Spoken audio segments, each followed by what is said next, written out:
or mission in life.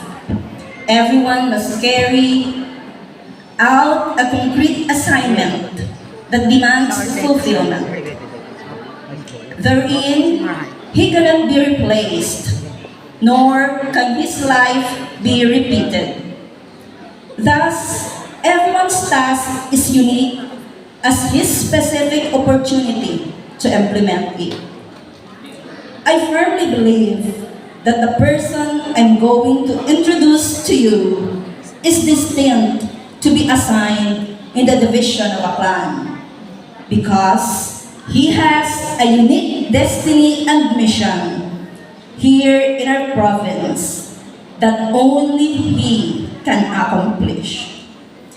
I am very grateful that we have him as the father of Beth-Ed Aklan, a man with principle who is not easily swayed by prejudices.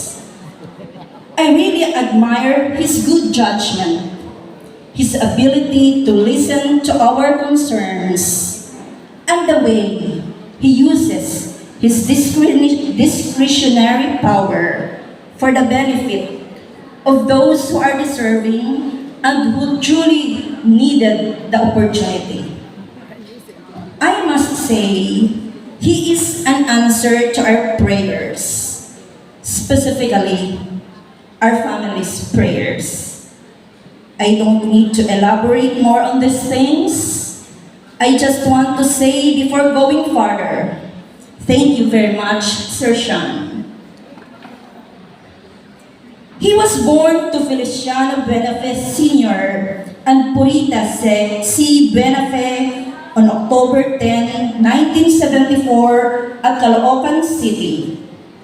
However, he spent his childhood years in the province of Iloilo, where he finished his elementary course at Leon Central Elementary School. He studied high school at Leon National College of Agriculture, while he finished both his college and graduate school degree at West Visayas State University. A dedicated husband to April Rose Biharan Benafe, and a loving father to Kyle Dominic B. Benafe and Gail Angeline B. Benafe.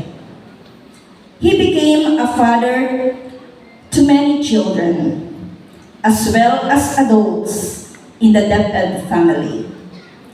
He's been assigned as officer in charge, Assistant Schools Division Superintendent at the Schools Division of Antique, Schools Division of Pasig City, Schools Division of Himamaylan City, and Schools Division of Rojas City.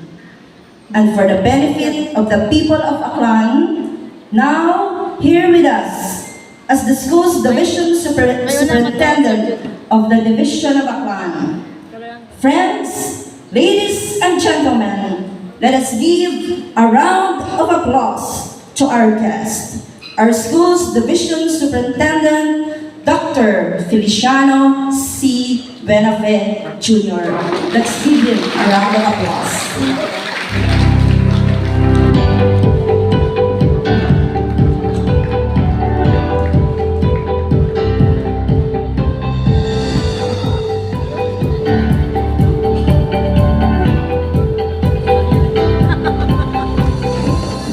Please be seated.